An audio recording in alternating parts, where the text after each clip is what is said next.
Bueno, soy Leison Ponce, venezolano. Inicié la danza hace mucho tiempo, por cierto, allá por los años 80, me imagino que no habíais nacido vosotros. Y nada, eran unos momentos donde en el contexto de Venezuela, para un chico decir que quería ser bailarín era difícil. Era una toma de decisión compleja desde todo punto de vista, desde el punto de vista familiar, desde el punto de vista de lo social. No obstante a eso, bueno, decidí hacer danza. Yo inicié en taller de danza de Caracas, en Parque Central, la escuela de cuando estaba el Negro Ledesma, y digamos que fue para mí la entrada a un universo nuevo, y la atracción por eso también tenía que ver porque yo de pequeño, yo soy hijo de padre italiano y mamá venezolana. Entonces dentro de esta casa híbrida italo-venezolana éramos miembros del club italo-venezolano, y ahí tuve mi primer encuentro con la gimnasia. De hecho, formé parte del equipo de la gimnasia, del club, y tuve competencias a nivel de club, de liceo, y luego, bueno, inclusive hasta a nivel municipal me tocó. Y quizás allí era esa relación con el cuerpo y una forma de estética que me atraía, y yo no sabía que la danza iba a ser para mí. Cuando decido estudiar danza, bueno, lo hago en Parque Central, y al poco tiempo conozco a Luis Viana, que es otro coreógrafo venezolano que ahora está en Colombia, que al regresar de Nueva York comienza con un proceso de investigación bastante innovador para la época, porque implicaba abordar la coreografía ya no desde los patrones tradicionales o convencionales, como estaba un poco enfocada la danza en ese momento, ¿no? Que era una danza mucho más abocada a lo técnico, a las estructuras muy geometrías muy definidas. En este caso, Luis traía la posibilidad de que nosotros como intérpretes pudiésemos aportar también como creadores.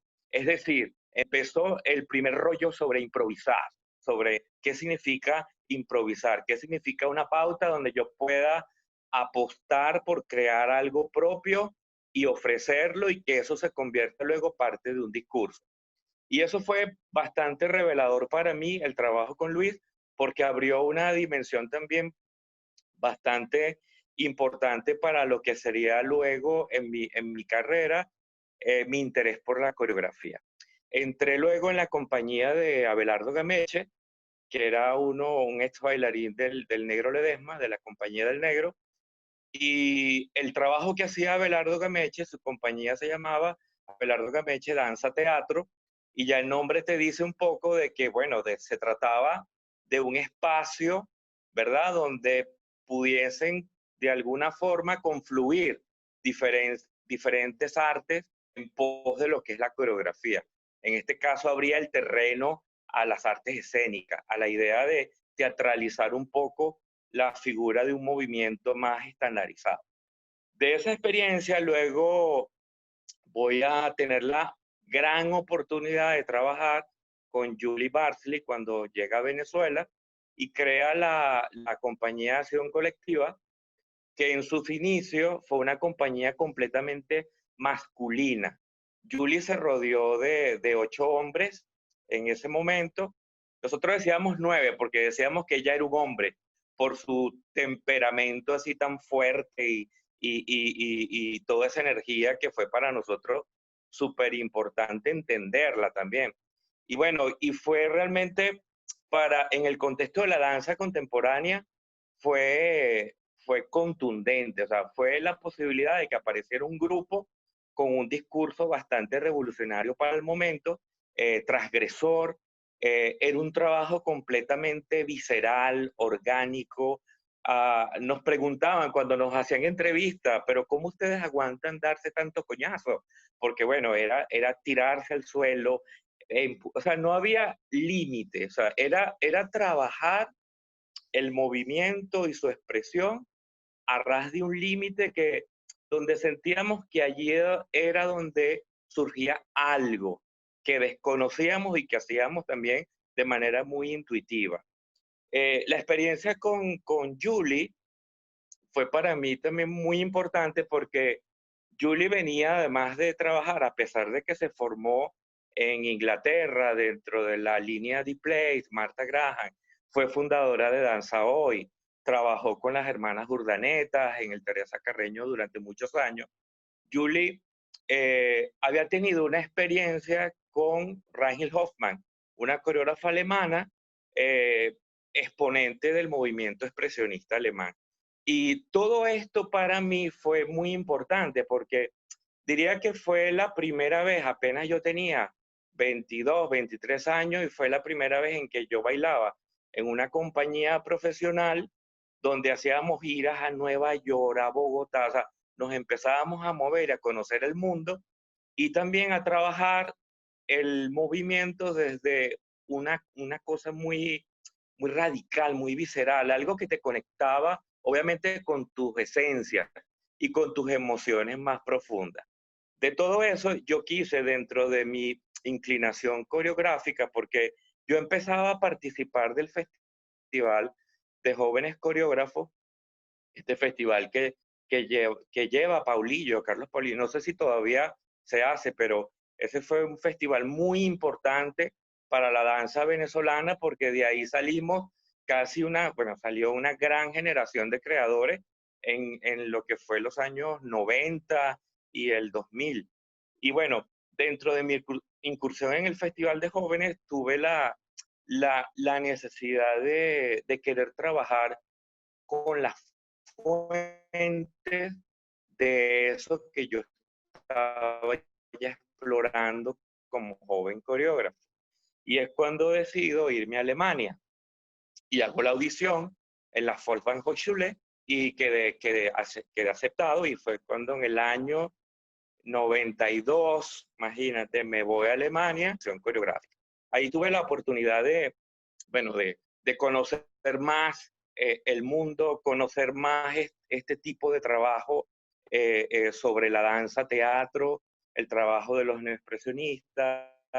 Y bueno, y fue para mí obviamente un cambio completo de la vida. Al terminar mis estudios de allí, me quedé 2 años más por Europa porque trabajé con una coreógrafa de Bélgica, Isnelda Silveira, donde hicimos mucho trabajo por Bélgica y Dinamarca, y es cuando en el año 96 decido regresarme a Venezuela, porque se da la posibilidad de crear una compañía, un grupo propio, y es cuando nace Dramo, que es la unión de dos conceptos, dramaturgia del movimiento.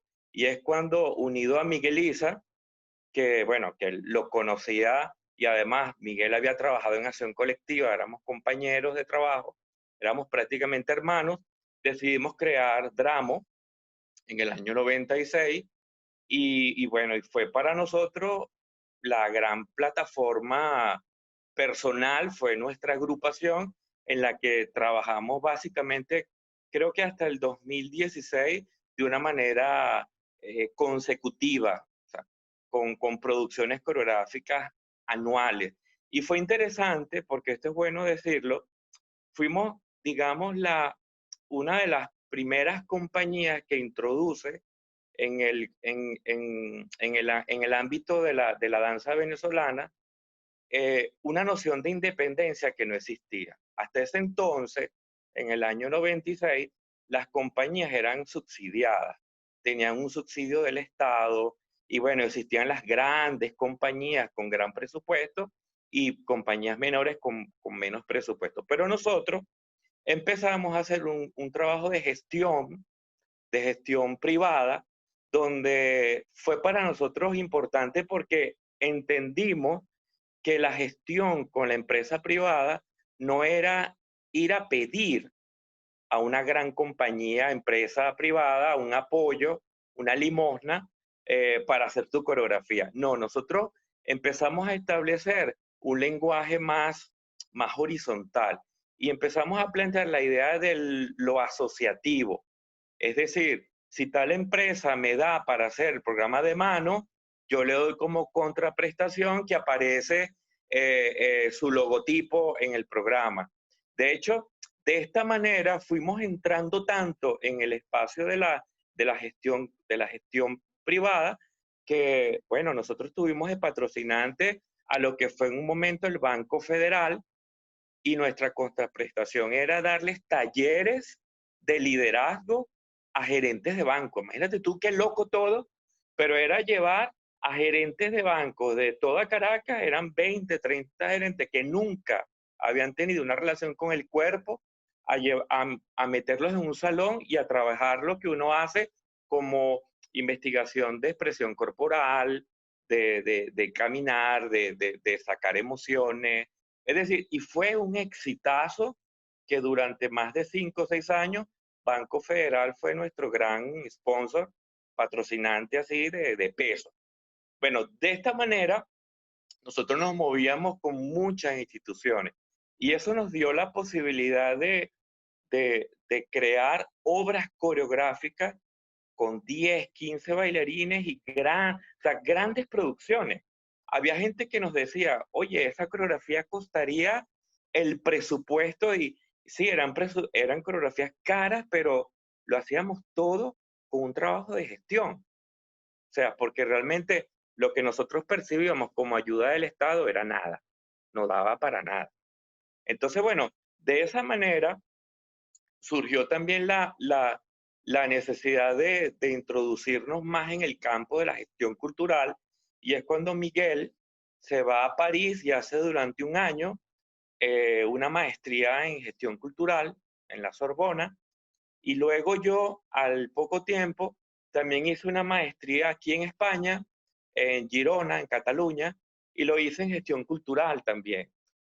Al regresar yo de esa maestría, que sería en el 2003, 2004, bueno, Dramo era de verdad, una máquina potente. Es decir, todas esas ideas que teníamos, tanto Miguel como yo, éramos una máquina. Me acuerdo que no teníamos ni oficina. Nosotros nos reuníamos en la Danubio, no sé si todavía está, en Chacao, esta pastelería fabulosa que tiene una terracita divina. Esa era nuestra oficina.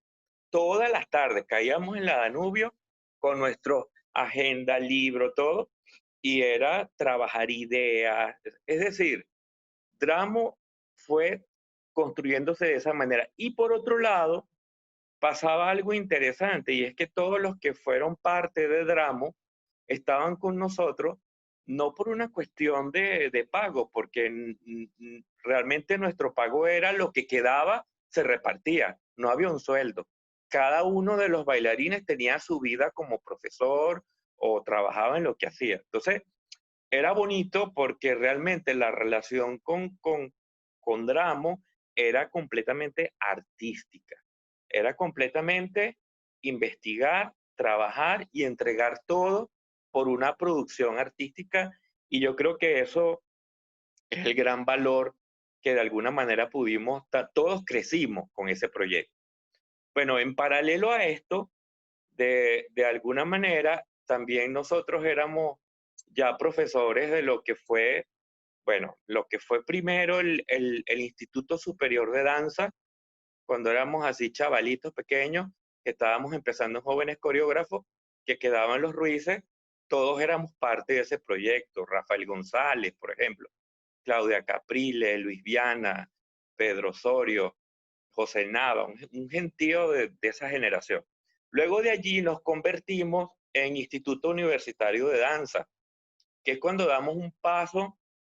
De hecho, pasaba algo interesante. Nosotros éramos profesores de danza, dábamos clases de danza práctica, o sea, una clase de danza contemporánea o de trabajo de coreografía.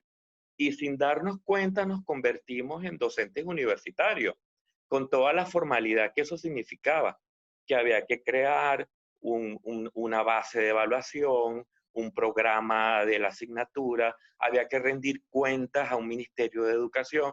Todo eso lo fuimos aprendiendo, si se quiere, inclusive a golpetazos, porque al principio lo que éramos docentes de danza, que luego nos fuimos acercando al formato de lo académico. Pero bueno, empezamos a hacer los cursos, todo esto, y de alguna manera el Instituto Universitario de Danza se convirtió en uno de los 4 institutos de arte que existían en Venezuela bueno, que fueron sumamente institutos muy importantes, porque de ahí también salieron generaciones grandes y actuales maestros inclusive en Venezuela. De allí, en el 2008, es cuando nos convertimos en la Universidad de las Artes, en UNEARTE. Que yo siempre digo que UNEARTE no nace de cero. UNEARTE es la unión de 4 institutos de arte que ya tenían años de existencia. El de música, el de artes plásticas, el de teatro y el de danza. Es decir, se unen 4 experiencias y además se agrupan todos los docentes que ya estaban en esos 4 institutos en un gran proyecto que es la actual UNEARTE, Universidad de las Artes. Bueno, en la UNEARTE, en el 2008, me tocó llevar la dirección de desarrollo profesoral. Pues. Estuve encargado durante 8 años de una dirección que tenía como función principal eh, dar apoyo y soporte, pero al personal docente. Con esto quiero decir de que se hicieron cosas muy importantes para lo que significa una Universidad de las Artes, como por ejemplo haber creado un baremo para los artistas, porque normalmente toda esta escala de valoración de la experiencia, lo que te da acreditación de la experiencia, eran unos baremos del Ministerio de Educación, donde lo artístico no aparecía por ningún lado. Entonces, toda, toda esa tarea de poder construir un baremo y que fuese aprobado por todo el grupo de docentes y que luego eso fuese debatido ante un ministerio y fuese aprobado en un ministerio, eso fue un trabajón, pero se logró. Luego de eso, hacer todo el trabajo de escalafón de los docentes, la carrera docente, lo que implica todo, no sé si conocéis que hay escalafón en los docentes que comienzan como instructores, luego pasan a agregados, asociados, o sea, la carrera docente como tal, y que cada instancia tiene un porqué, tiene una relación con estudios de maestría, de posgrado, doctorado. Es decir, todo eso implicó el trabajo de la dirección que llevé a cabo durante ese tiempo, hasta que en el 2013 me interesó por hacer una maestría en filosofía de la danza aquí en España, en Salamanca. Era una maestría de un año y la hice estando entre Venezuela y España. Y ya luego entré en el doctorado. El doctorado duró 5 años y en parte de mi estancia en Venezuela tuve un año sabático. Y luego, bueno, después de cuando, cuando contabilicé mi tiempo de cuando empecé yo a trabajar y llevaba 34 años trabajando, pedí mi jubilación. Y fue cuando me jubilé y en el 2017 decido venirme a España y en el año pasado, estamos 2020, en el 18 me gradué, terminé el doctorado en Salamanca, summa cum laude, un honor porque además me enorgullece mucho porque es un doctorado donde la tesis doctoral se basa en el estudio de todo el trabajo de la maestra Julie Barsley en Venezuela, de cómo Julie llega a Venezuela y cómo crea todo ese discurso de la rebeldía del cuerpo, del cual yo fui parte en acción colectiva. Entonces, una manera de hacer homenaje a esta maestra y a crear un contexto de la danza venezolana aquí en España fue esa tesis doctoral. Y bueno, desde el 2017 ya yo tenía desde que hacía el máster en el 2013 vínculos con Carmen Bernet, que es una coreógrafa española de aquí de Madrid, y empezamos a trabajar juntos unos proyectos de solos y dúos, y actualmente soy coreógrafo invitado de su compañía, trabajo con ella. El año pasado estrenamos un dúo que se llama El Abrazo, donde lo bailamos los dos. y ha tenido una repercusión maravillosa. Hemos estado por toda España, por Estados Unidos, por México, y bueno, y este año teníamos la agenda copada, pero bueno, con este rollo de la pandemia, todo se ha pospuesto, no cancelado, sino todo está en veremos. Entonces, nada, a grosso modo, eso es un poco la historia. Me encantaría que me pudieras identificar como cuál fue el momento del gran salto para el comienzo de tu carrera. Eso que considerarías tú que te catapultó. Yo creo que son varios momentos, pero yo creo que he tenido la suerte de haberme encontrado con gente clave en todo esto, gente muy importante, como fue en un momento, por ejemplo, el trabajar con Luis Viana, con Julie Barsley, o sea, son personajes de la historia de la danza donde nos hemos cruzado y se ha generado, obviamente, eh, sinergia importantísima. Yo creo que eso ha sido vital, porque al final, yo creo que lo que te hace permanecer en el arte tiene que ver con una conectividad de vida profunda. O sea, no es un acto de mimetización ni de repetición de... No, se trata de una comunión personal que tiene que ver con una disciplina, obviamente, que tiene sus metodologías, su propia poética de trabajo, pero lo importante de todo esto es lo que tú le imprimes de vida a toda esa posibilidad que pueda tener, ¿verdad? Un arte como el nuestro, que tiene que ver con el movimiento. Entonces, yo creo que en la medida que tú eres más fiel a esa búsqueda, a esa indagación propia y personal, sin, sin ni siquiera, sin la necesidad de imprimir una trascendencia forzada, no, per se ya trasciende en la medida que te conectas con lo más sencillo, pero esencial. Yo creo que allí está la clave de la trascendencia en un trabajo. O sea, ser fiel a tus propios valores y, obviamente, y cultivarlo, porque tampoco puedes dejar a, a un talento natural que todo fluya por la nada, porque he visto grandes talentos que se han quedado en el camino. Yo creo que se trata de cultivar esa relación, es como una relación de pareja, o sea, se cultiva, si no, el amor muere, desaparece. Entonces, es mantener vivo eso que tiene que ver, como me gusta como dice Paul Valéry, que la danza es un exceso de vida. O sea, es mantener ese exceso de vida como parte vital de lo que es tu trabajo con lo que haces. Vámonos a ese Leison joven, cuando estabas comenzando. ¿Qué dificultades se le pudieron haber presentado a ese muchacho y para hacer su carrera en la danza?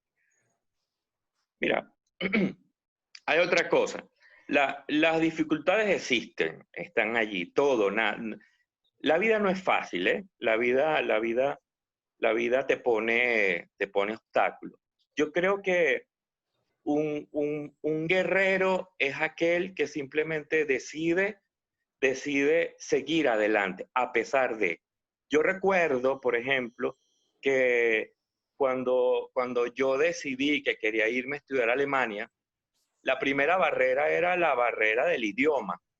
Y bueno, entonces, ¿qué hice? Investigué el Instituto Goethe, el Centro Humboldt, averigüé por los cursos de alemán, apliqué para una beca, me salió, fue medio beca, pagabas la mitad, pero digo, tú vas sistematizando poco a poco, ¿verdad? Empecé a documentarme sobre, en ese momento no había internet, te estoy diciendo, suena troglodita, pero no había internet en ese momento.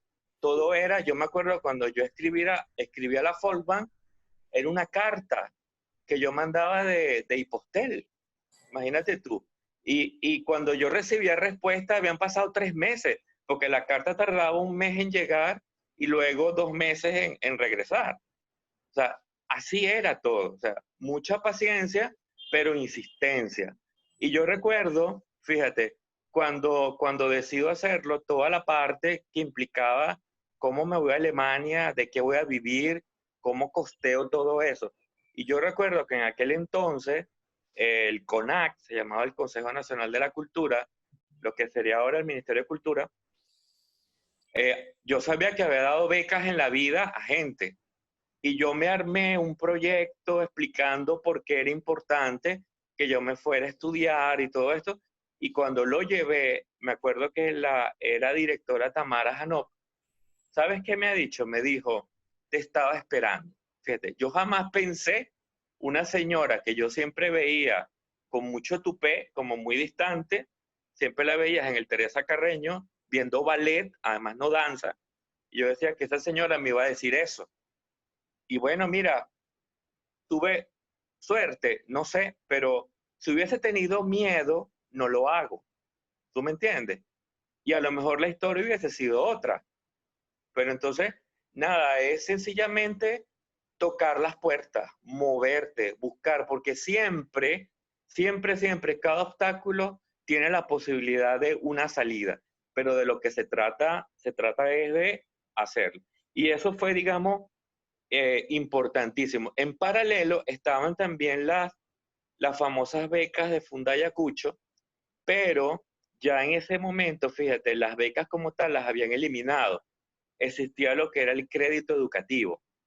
Y yo me fui a Fundayacucho y solicité un crédito educativo y me acuerdo que hacías un examen, eran 10.000 personas que estaban, era un día que te citaban en un liceo, a mí me tocó un liceo por Chacao, y me acuerdo inclusive era un examen psicotécnico de 100 preguntas y todo el mundo con un lápiz levantado así. Ahora, y era como una carrera de caballo. Y me acuerdo que cuando salía el listado de los admitidos, salía era por número de cédula. Y claro, lo mío era muy raro porque mi carrera, lo que yo quería estudiar danza, no salía en el formulario de Fundayacucho.